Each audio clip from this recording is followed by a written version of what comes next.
I woke up this morning thinking, I wonder what Puerto Rico is like this time of year. Some of y'all would have got that joke. I'm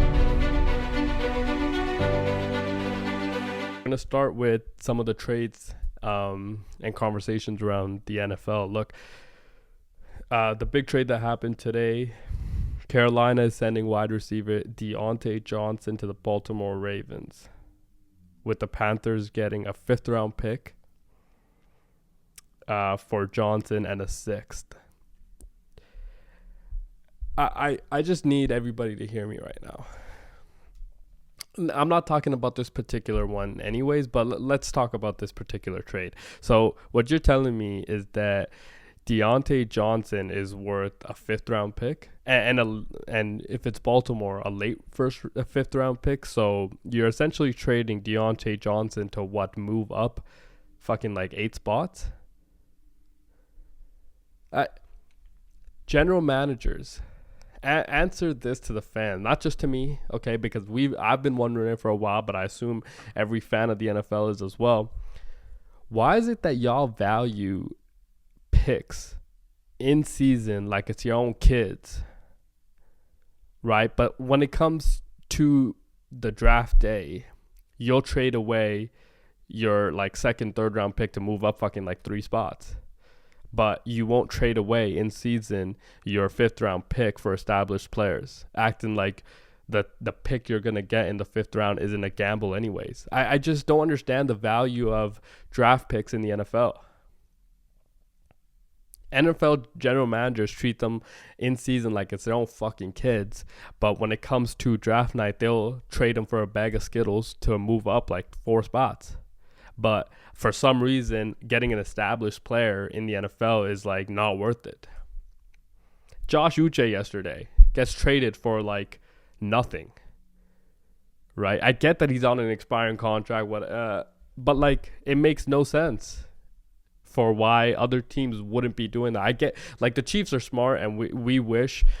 If you are not a fan of the Chiefs, obviously, you wish that your team and general manager were as smart as the Chiefs' Brett Veach is.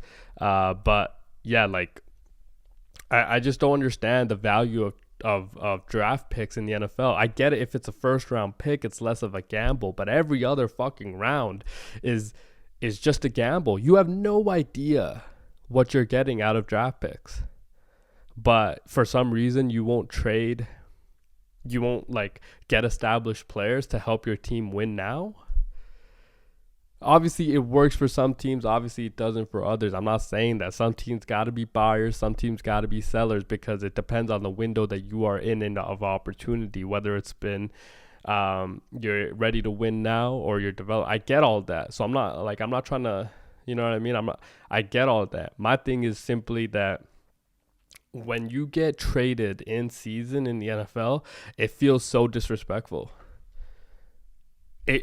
Like, is DeAndre Hopkins for a 5th-round pick? That, to me, as an outsider, right, outside of the NFL, that feels like a bag of chips, because you're giving the Chiefs, an established player in the NFL, and then they're giving you maybe a late 5th-round pick, which could maybe not even make your team. Like I just don't understand how that works. Somebody explain it to me, because it doesn't work like that in any other sport. You know what I mean? Like in the NBA, you get 2 rounds, 30 and 30. So you get 60 picks, right? Those picks are still not worth like an insane amount. Dude, Rudy Gobert got traded for 5 1st-round picks. And yes, we can sit here and say that was a terrible trade, whatever. But like, I'm just saying that's how like valued picks are in the NBA. They're not worth shit, because you have no idea what you're getting out of your 1st-round pick anyway. So if I have an opportunity to get a max player out of, 4 or 5 picks, yeah, a lot of teams are going to do it. I'm not saying it's right. I'm not saying that like this trade worked out for any one party. I'm just saying, like, in any other sport, it feels like it's not that valued. And I feel like in the NFL, it is actually overvalued. I'm going to go on record to say that. I think it's honestly overvalued what your picks are, because it's not like these motherfuckers know how to draft well anyways. Because, and I'm not saying it's a fault of theirs. I'm saying that, like, you have no idea what you're going to get in the 5th and 6th round, because it's such a gamble. What you can't test on the draft is an individual's like fight, and you know what I mean, like all the other intangibles that make you great and as a professional athlete. You can't test that. So to me, it's like, yo, if I'm gonna take a gamble, let me take the gamble with an established player. Why am I taking it with somebody that I have no idea what they're going to turn out to be in, the next 2 years? They might not even make my team. They might not even come out of training camp. They might not even make the final roster. And, we're trading away our established players for these. Like, I don't get it. I never will. I assume that this trend will change. I think there's more conversations happening about it. So I imagine going forward that something might change, but it might not. It might not. It might stay the same. And to each their own. I just feel like as a fan, I want my team, if we are in a position to win, to go out and get established players instead of worrying about what pick I have to give up. You have to understand the window, right? And that's a broad phrase, but I'm gonna tell y'all what it is. Look, there's a window of time where you're gonna win. Every sport has that. Every team has that, right? So let's just take the Chiefs for example, right? The Chiefs understand that they can win right now. Right? They know that they are in the window of opportunity where they will maximize and do everything that they can to keep this type of team around, the core that they have around, and everybody else around them is going to be a revolving door anyways. But if I can keep that core around, I always have an opportunity to win. So I'm going to do everything in season, off season to build this as best as I can and continue to kind of elevate my team every year. And then the other thing is, every year your team is different. The Chiefs have been different every year. So they find out who they are in the first 5-6 weeks of the year. So then they kind of know what they're going to be for the next 10 weeks going forward. Right? Like, so then they're able to trade and build around that. And both of their trades, I feel like this year are, like, there's not enough you can say about how they run their franchise. And this is why you win, right? They're just like old cliche. You don't win on Sundays in the NFL. You win every day of the week. And I never understood that concept. And I know it sounds kind of dumb. It sounds a little bit cliche. But the reality is, you can't just come out and win and play football and think you're going to win every Sunday. Like, you have to have things put together. And I feel like the Chiefs are not only ready to win, 3 in a row, but they're ready to win every year. You have to get lucky to win in the NFL. You have to get lucky to win in every fucking league. Health is luck, right? They've been riddled with injuries, and they still are undefeated after week 8 in the NFL. You know why? It's because they continue to put pieces together around Pat, around Travis, around Chris Jones, because they know that those are our 3 to 4 key guys. They're gonna propel us every game, and that's why, as fans, right, regardless if you're a fan of the Chiefs or not, because I'm not, I'm just saying that you have to admire what they are able to do. But regardless if you're a fan of the Chiefs or not, like, you wish that, if you're a team like Baltimore, if you're a team on the fringe, that we had that level of like thinking forward to get, us over the hump and win these big games and continue to build our team. And to be fair, because of the moves that the Chiefs have made, you'll notice, to be fair to the Baltimore Ravens and the Buffalo Bills, they have made moves because they understand that, our opportunity is also now. Like, we can compete with anybody, right? And those 3 teams, I think, if you were to look now, you would think that they are, probably the three teams that are primed to win in the AFC. And I know what you're thinking. The only reason why I didn't say the Texans is because Stephon Diggs just tore his ACL. Rough, man. I feel for them. But I also think that, their offensive line isn't good enough. And it wasn't just this past week against a divisional rival, DeForest Buckner, and that front in Indy. They did really well, but like it's from the start of the year that Texans offensive line has not held up well. CJ's taken a lot of big hits, so I say it's probably the Ravens, it's probably the Bills, and it's probably the Chiefs that right now feel like they are And that's not a surprise, by the way. I'm just saying, that clearly feels like they're the three teams that could win the AFC. But if I was a betting man, 1-5 in red, and big red, 95 in red, 87 in red. It's gonna be tough to beat those boys, because it always is. You know what I mean? It always fucking is, because regardless of how he plays all game.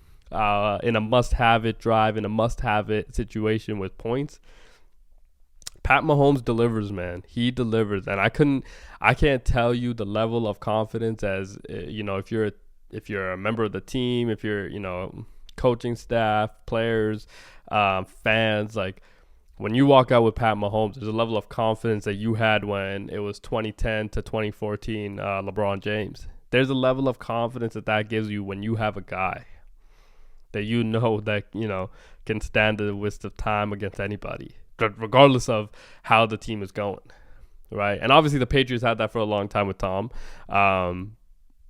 and yeah, like the Miami Heat had that for the 4 years with LeBron. It felt like we walk out with LeBron James, it's gonna be fine. We're gonna be fine, regardless of the situation. We could be down 30 in the fourth quarter, but I have trust that we'll make this a competitive game in the end, right? And that.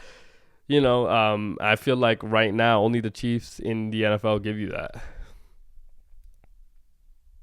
And I know people are going to be like, oh, Muneeb, you haven't talked about the Lions. Look, I'm going to get into the Lions, because I've heard a lot of people talk about the Detroit Lions like they are incredible. Look, they haven't actually played anybody in their division, okay? So their divisional games are going to be competitive. Right, that's number one. Number two is this. They are the best offensive line in football, right? Nobody's disputing that. They are great at both tackles.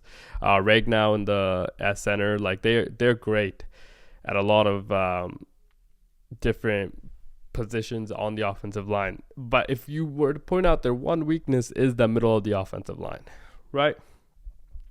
And you know what Jared Goff has always struggled with in his entire career? It's pressure up the middle. It's the three technique. It's the defensive tackles. And he struggles with pressure coming from the front. And he's okay if it's, defensive ends coming around, because he'll step into the pocket, and his maneuverability in the pocket has gotten exponentially better almost every year. Especially since the last 2 years in Detroit, it's gotten so much better. But he has a lot of trust in his offensive line as well, right? So what that creates is a level of confidence in your ability to get up and stay in the pocket and move. But if you watch the tape of that Tampa game, Vita Vea, who's one of the best defensive tackles in football, he almost single-handedly wrecked the game for them, because he's able to get pressure right through the middle, right? And Jared Goff didn't play well. I'm not saying that Jared Goff is not good, or he's, I just feel like he's not good enough. He's not good enough to win the NFC at this time right now. And I also feel like we haven't seen him against real competition, right? So to me, I think it's a little premature to say, A, Jared Goff is MVP, and B, that the Detroit Lions are going to win the NFC. I think it's premature, because I feel like they haven't garnered enough trust for us to think that. I also feel like losing Aiden Hutchinson is a huge deal, because you haven't gone tested on defense since you lost him. So we have no idea the impact that will have. Like, you're putting up 40 some points is all good, but when you have to go in and put up 17 points to win the game, let's see what's what then, right? I'm gonna tell y'all right now, man, I feel like I trust the Packers a little bit more.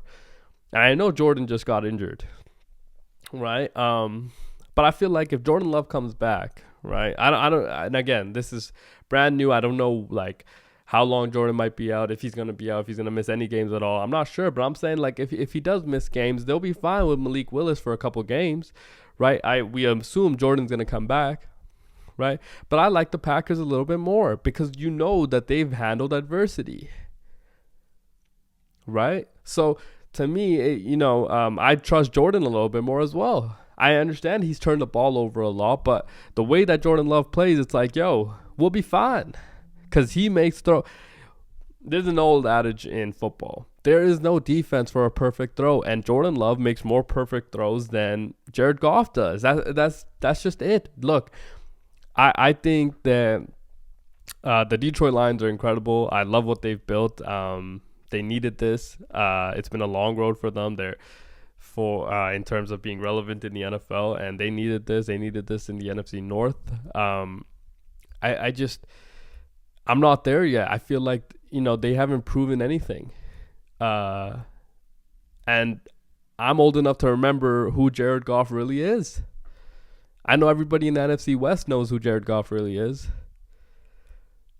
So I'm just not there yet. I feel like Jared, as great as he is, it's the trust factor is just not there yet. Ben Johnson, though, man, he's very good. He's very good at what he does. His offensive play calling is incredible. But look, like Washington, for example, that defense is not that good, but they got a defensive head coach, Dan Quinn, and Jaden Daniels. He's playing really, really well. So what? Like, I'm not saying I trust them more than Detroit at all. No way. But I'm saying, like, you're not gonna sit here and tell me that they can't beat the Lions either. Because the reality is the Lions haven't shown us enough. So to me, I'm just not there with Detroit yet. I think it's still early. I think we have to wait until they play some divisional games.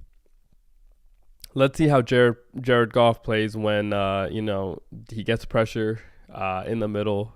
I think let's see how he plays when it's close games. Can he be clutch again? He has been. Look, Jared Goff has played really well, and if there was a midseason MVP award, I think it would either be him or Derrick Henry. I think,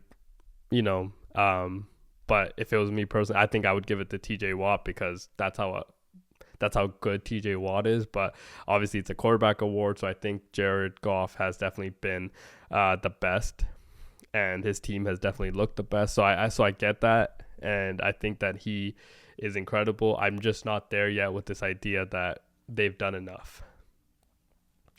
So it is what it is. Look, I also think that, Minnesota losing Christian Darrisaw is going to be tough. Obviously, they were a great story, but losing your left tackle and star left tackle is going to be tough to replace. I think they're going to really struggle. Here's what I'm wondering, though, going back to Detroit and the NFC North. I'm wondering, like, how many calls are they making to get somebody on the edge to replace an Aiden Hutchinson? Right, like, or because my thing is that it's not a make or break, and I just don't understand this idea that people are saying that you need to have somebody in place to take over, in some capacity. Obviously, you're not going to replace Hutchinson, but in some capacity, help out that defensive line. Yeah, sure, but like, look, like everything else is still, it's next man up mentality. I just feel like you don't have to sell your soul to go get a pass rusher right now. The counter argument to that, though, is that, your window is probably right now, right? If there's any year you're going to win, It's probably now. Because the NFC, let's be realistic, hasn't really looked that good. You know who has looked a little bit better are the Philadelphia Eagles. I think coming into the year, what were the expectations for the Eagles? They were going to win their division, and they were going to probably be close to the NFC Championship game. Right, I know, obviously, Eagles fans are like, no, dude, we have to go win the Super Bowl. I get that. I just feel like, losing Kelsey, there's an adjustment period you have to make. Right, but you definitely have enough talent. You have the right pieces in place. What you don't have and what you haven't had in a while is the coaching. Your offensive coordinator, your defensive coordinator. So there's just a different vibe there. Obviously, Vic Fangio. We have our opinions on him. We're not gonna get into that, but I'm saying like I just feel like we're not there yet with this Eagles team, but they are definitely better than what they have been. So this past 3 games, right? Jalen Hurts has thrown 9 touchdowns, 0 interceptions. They've ran the ball really effectively, and they've looked a lot better. So the expectations have always been that they're going to win at least a playoff game, if not get to at least the NFC Championship game.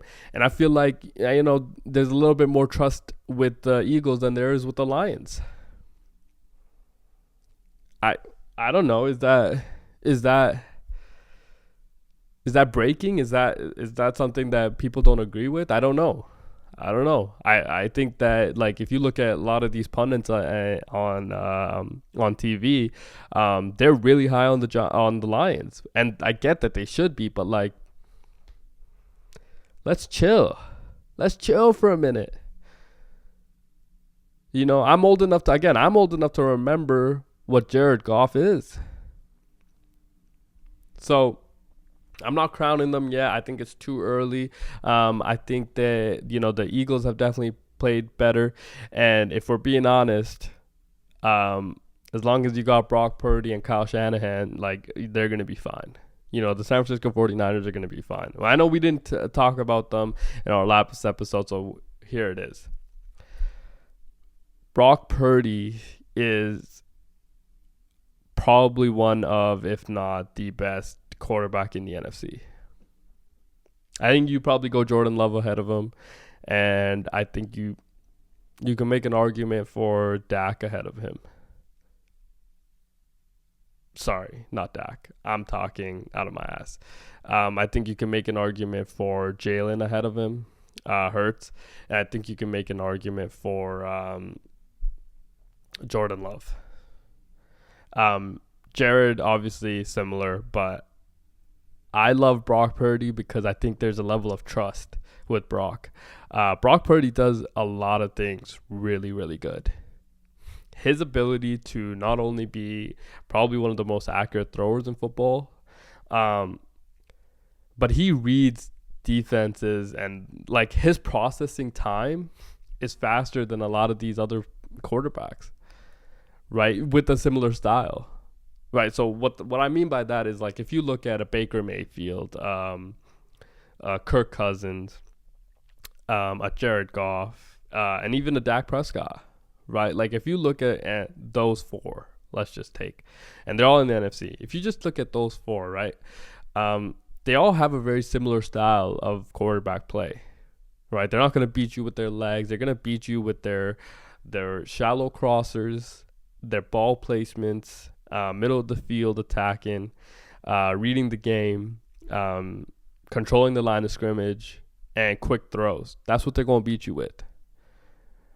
And the person that does that better than anybody from that group is definitely Brock Purdy. So I like Brock a little bit more than, a lot of everybody else. I feel like Brock, to me, if you were to ask me who the best quarterback in the NFC is, I feel like I have to go with Brock. Man, his ball placement, the way he reads it. I know he hasn't had some spectacular games, but I think the narrative around him is because he's a late round pick. We can't see him that way. But look, man, he is incredible. Brock is really good. Just watch the tape. He's very good at what he does. And there's a level of trust. Every time he throws the ball, it feels like it's gonna be right on the money. So there's a level of trust that I think we have with Brock that we don't have with a lot of these other quarterbacks. I don't have that with Dak. I don't have that with Jared. I don't have that with Baker Mayfield. I definitely don't have that with Kirk Cousins. I don't have that with Derek Carr.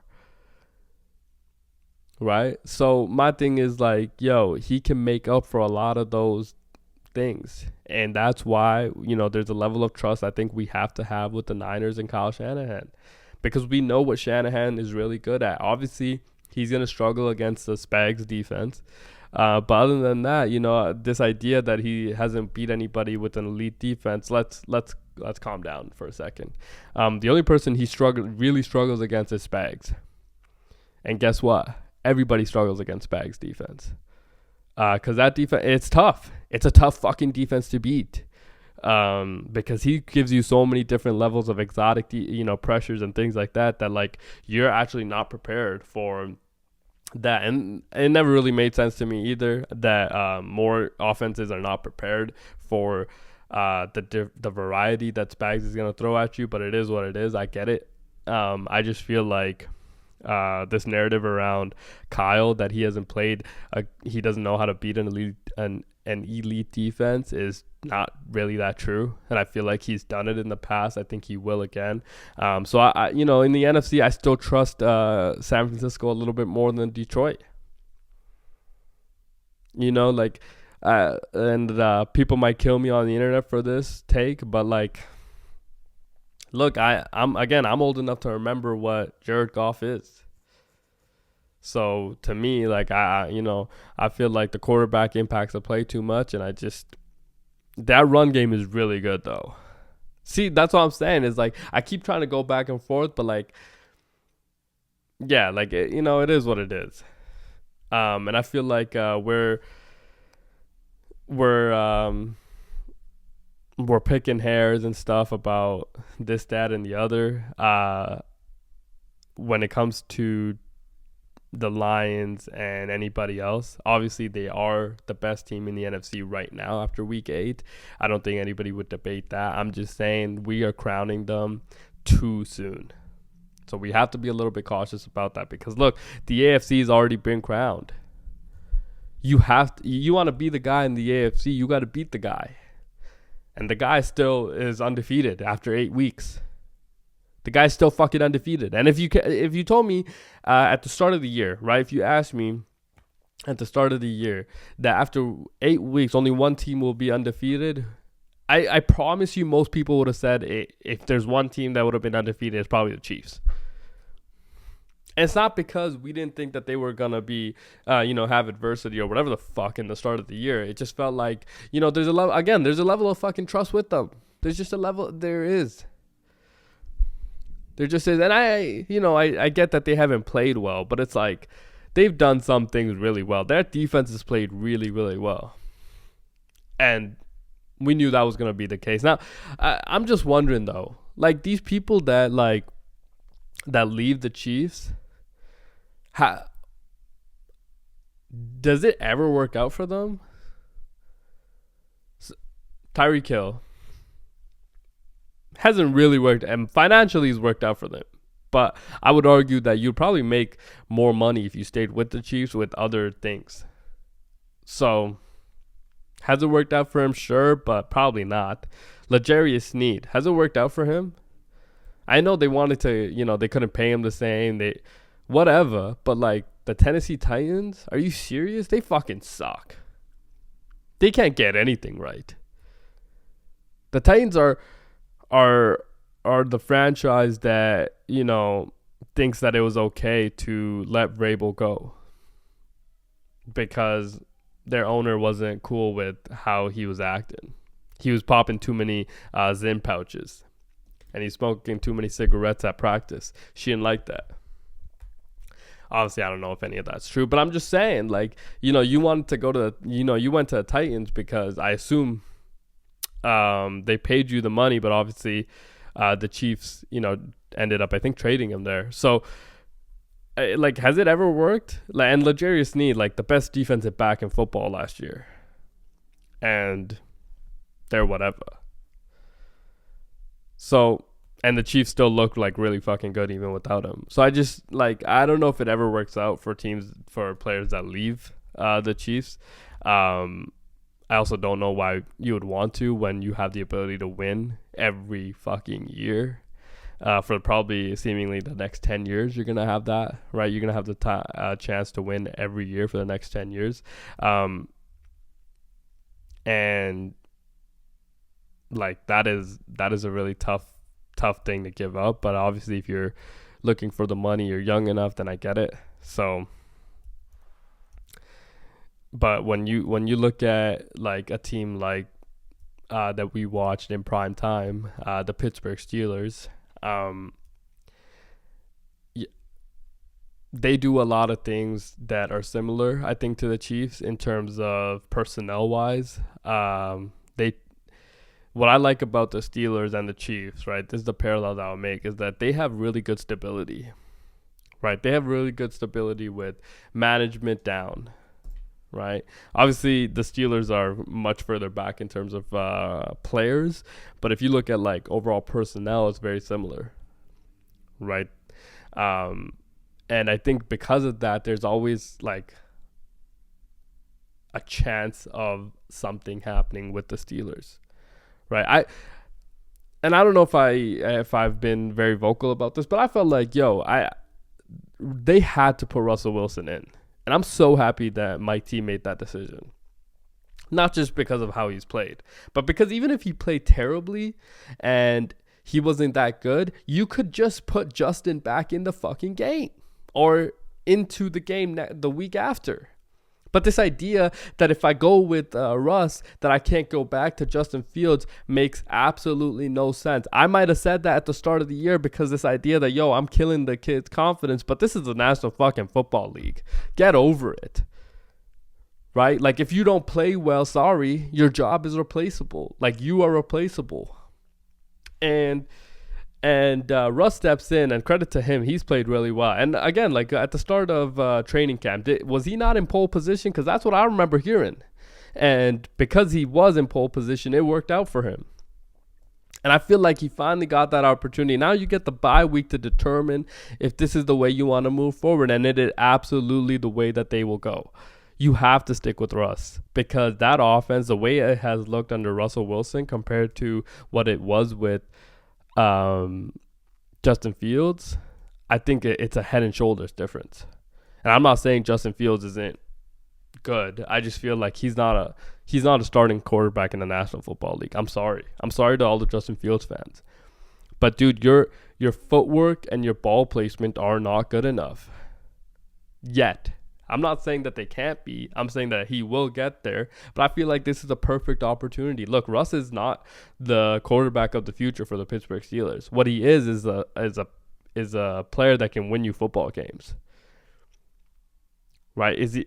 He'll get you into the playoffs. He'll probably win with that defense. With that defense, number 90 on the edge. With that coach, yeah, you have a chance. You always have a chance. So I feel like they had to make this decision, dude. They had to go with Russ, and it has definitely paid off well for them. We'll see if it keeps paying off because, look, the level of competition that Russ has played has been absolutely fucking garbage. You played both New York teams, and look at where they are. Right? Yeah, I know we had expectations for the Jets, but those expectations are gone now. Their season is dead. Dead. And I'm as surprised as everybody. I'm not surprised that, that franchise decided to fucking plummet because that is the reality of the Jets. So I'm not saying that. And this, I was watching yesterday, and on ESPN, they're talking about how this is the greatest upset or failure in sports because they didn't reach expectations. What the fuck are you talking about? It's the Jets. Jets, Jets. It's the Jets. Like, let's be realistic with what they are. This is a franchise that, I don't want to use a C word, but it is, might have to make an exception for this one. It's cursed. You're not a franchise that is built to, win. Sorry. And Aaron wasn't going to solve that. So I feel like the expectations might have been playoffs, sure. But I'm sorry. No, the expectations were Super Bowl. But I think the reality was, as fans from the out, like not casuals, outside fan perspective was that, yeah, this might be a playoff team, but you're probably not going to win the AFC. And if it was going to be, a team that Aaron could have gone to, why would he choose to go into the AFC and in a division where, you got Josh Allen that you have to go up against twice a year? That, like, I just feel like the Jets, as terrible as they are, they will remain that way regardless of who is at the helm, because they can't figure out who a fucking, or identify who a leader is in that franchise. Because it's not the owner, it's not the general manager, it's not the coach, it's not the quarterback, it's not any of your wide receivers or anybody else. So the Steelers have beat two New York teams that, and I don't even want to get into the New York Football Giants, because whatever that thing is, we saw way too much in Hard Knocks to ever think that was going to be a team that could win more than 5 games this year. You know what I do wonder, though? Let's say they win, they get the first or second or third overall pick, right? They have to be in the quarterback market. But let's say Travis Hunter is available at 3. Because, there's a part of me that thinks, obviously, Danny Dimes is not good. Okay? But it's not like you can put a quarterback in that situation, expect them to win. Because I get it. There's an argument that, says, if you put an elite quarterback in any situation, they have to have the ability to make up for the lack of different things on the roster. So, for example, Pat Mahomes can make up for the lack of good talent at the wide receiver position. He could make up for maybe a bad offensive line because, Josh Allen could do that. Lamar could do that. Joe Burrow could probably do that. But to what extent can they do it?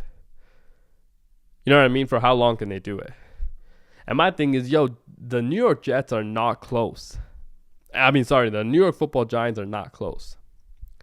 Right? Evan Neal was the 5th or 7th overall pick. He was a top 10 pick. That guy has not touched the field after seeing so many injuries to his offensive line. He still hasn't gotten an opportunity because that guy cannot block. So they've wasted that pick. Right? But there's so many problems with that offensive line, with their coaching, with everything. Brian Daboll, man, he's somebody I've never thought that this guy has been a great head coach in the NFL. Maybe he's been a good play caller, but sometimes that's the role. Then stay in that role, because Hard Knocks told us too much. Hard Knocks told us too much about the New York Football Giants. The way that they lost Saquon Barkley, the way that their general manager acted in front of John Mara, the owner, it just told us too much about that franchise and how it's run. And look, and it goes back to the point I made earlier. Winning does not start on Sundays, or winning doesn't just happen on Sundays. It happens throughout the week. It happens throughout the year. It happens in the off season. You can't just show up on a Sunday and win.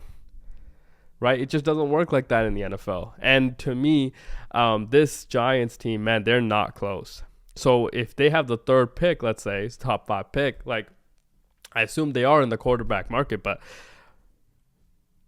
if there's a Travis Hunter available, if there's, I don't know. To me, I just feel like you're not a quarterback away. So unless, and we haven't heard that this quarterback class is going to be incredible anyways.